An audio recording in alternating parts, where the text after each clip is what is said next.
Yo, welcome to Coming Unfiltered Sports, y'all. It's your boy Watch, here per usual to give you the skinny straight. And I want to start off with a question.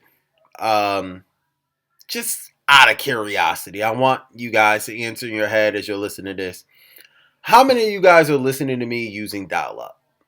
Anybody? Show of hands.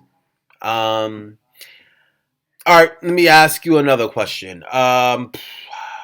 How many people are using like the real big fat monitors that we used to have in the 90s or maybe even the 80s, in opposed to like a flat screen? Again, show of hands. I can't see them, but still, raise your hands if you are.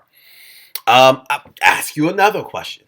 How many people are watching basketball games on black and white television sets? Or better yet, how many people are listening to music on their iPad? Oh, sorry, not iPads, on their iPods.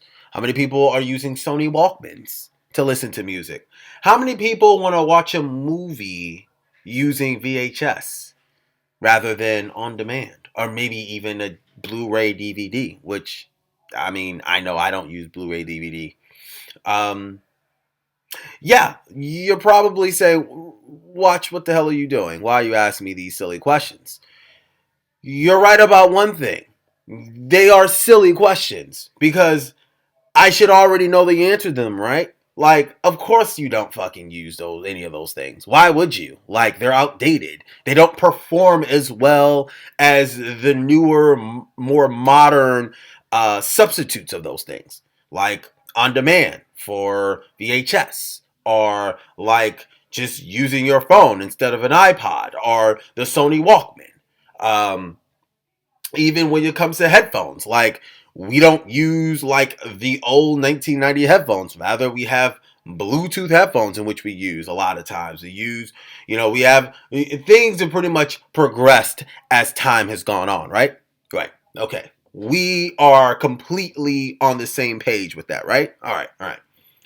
So why is it that when it comes to the NBA, people want to pretend like things back in the day are better than what they are now? It's March 21st.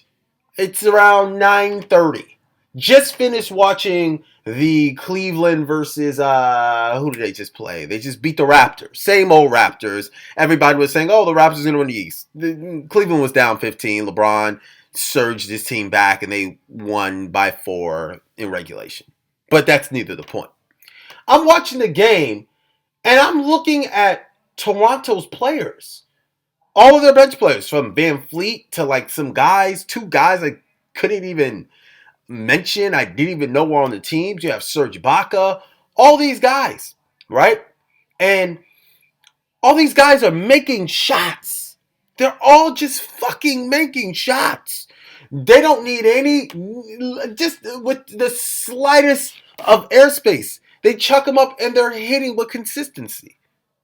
And I'm looking at that and I'm like, wow, these are 6'10", 6'9", 6'8" players who are really fast and agile, who can jump really high, who are also great shooters. So I'm watching these players, these role players on Toronto, make all these shots that, kind of catapulted them to a 15-point lead. And I'm just like, wow, Cleveland just does not play any defense whatsoever. Because Cleveland, I think they gave up 79 points at half. But when I looked a little closer, I just realized it's just really fucking hard to guard teams in the NBA now. Why is that? Because everyone can shoot. Everyone. Which means, and not only everyone can shoot, everyone can also get by their man if you play them too close. And when they can all shoot, you have to play them close. So now, if I'm at the top of the key and I can shoot and you have to play me close, that means I can just go right around you or have my man on a hip. You're not going to really help. Or if you do help, you're not going to fully help because I have a sniper on the other side who I can just kick it to for the 3. And a 3 is worse than a 2. So what do? Mathematically, you're just like, all right, well, he's driving down the middle of the lane. You know, I'm not going to help because I don't want to give up a 3. There's a man already on the guy who's driving to the lane. So we're just going to see if he can be able to recover and maybe contest or block the shot. And if he doesn't, we'll give up a 2. But that's better than giving up a 3. That was not a problem in the basketball that I watched growing up. You got players now, literally fast breaks, 2 3-on-1 fast breaks, pulling up and making 3s. That was an anomaly. You got benched. Jason Williams, white chocolate, used to do that all the time in Sacramento. And he used to be benched instantly by Rick Adelman. Because, especially if he didn't make it. Hubie Brown took him to Memphis and changed his game to be a more traditional point guard. Jason Williams in today's NBA would be great because he had that fearless, kind of like that mathematical type of approach by his game. He didn't shoot a lot of 2s. When he did shoot 2s, he was shooting layups and floaters, and he was shooting 3s. When you can make 3s and you can make layups, you can beat your man one-on-one, it's very hard to defend teams. Because now, again, you cannot give up the 3 with helping. So now it's a one-on-one matchup with the guy who's taking his man off the dribble with no help. These are NBA players who were all stars in high school and college. Of course they can score on somebody one-on-one. So that's what makes it so hard. Think about it back in the day in the 80s. You had players like Charles Oakley. You had players like Dennis Rodman, Ben Wallace. You had players who could not score for shit. I mean, they couldn't make a jump shot to save their lives. And you never had to guard them. People want to say, oh, well, they played harder, they boxed out, they played tougher. Even if that is the case, if Ben Wallace is on the floor, if Dennis Rodman is on the floor, I can now help because Ben Wallace and Dennis Rodman cannot score. If they're trying to take me off the dribble, I can sag off and I can meet them at the point where they cannot go any further. They will never get past me because I'm sagging off. But with those players, they can't shoot. So they're easier to defend and they're easier to help off of. That's the reason why we think, oh, the NBA is so soft. Now, granted, I am not saying that the NBA isn't as soft. Isn't more soft now than it ever was. It definitely is from the standpoint of like fighting, technical fouls, there's a lot of, my man Colin Coward says, there's a lot of skinny genius in the NBA now. There is. So, you got your fake tough guys. I get that. So it's soft from that aspect. But I think what basketball critics nowadays are trying to do is equate like the strong set of skills that are in place in all very athletic, tall, lanky NBA players today. They're trying to mistake that skill set with softness and basically blame these guys for not playing defense. And if I hear someone talk about the hand check one more fucking time, my God, why are we acting like players don't actually hand check? Watch the NBA playoffs. There's all types of hand checking going on. All right? They may not hand check in October, but they're hand checking in the second, third, and second, third rounds in the NBA finals. So, again, and even if you are hand checking, again, I can shoot. You're still playing really close to me. So I can hand check you as well, and I can still blow by you. And also at the same time, let's stop with make it seem like every time I put my hand on somebody's hip, that's a foul. That's not the case. I don't know why, especially in the playoffs. They let you play in the playoffs. It's hand checking all day, and teams are still scoring at a rate that has never been, like, really hasn't been seen before. So, again, we all admit that we don't like using old things that were considered technologically advanced in the 90s. We don't like using them now. Nobody's using dial-up to listen to this podcast. Nobody's using the razor to call their mother or the girlfriend saying, hey, I'm on my way. You know what I'm saying? Like, nobody is out here driving 1998 Honda Accords if they can drive a 2015 Jaguar.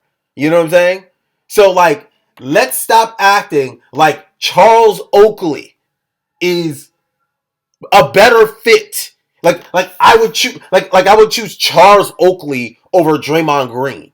Draymond Green is considered a player who cannot shoot in today's NBA, and if he played back in the 90s, he'd probably be a specialist.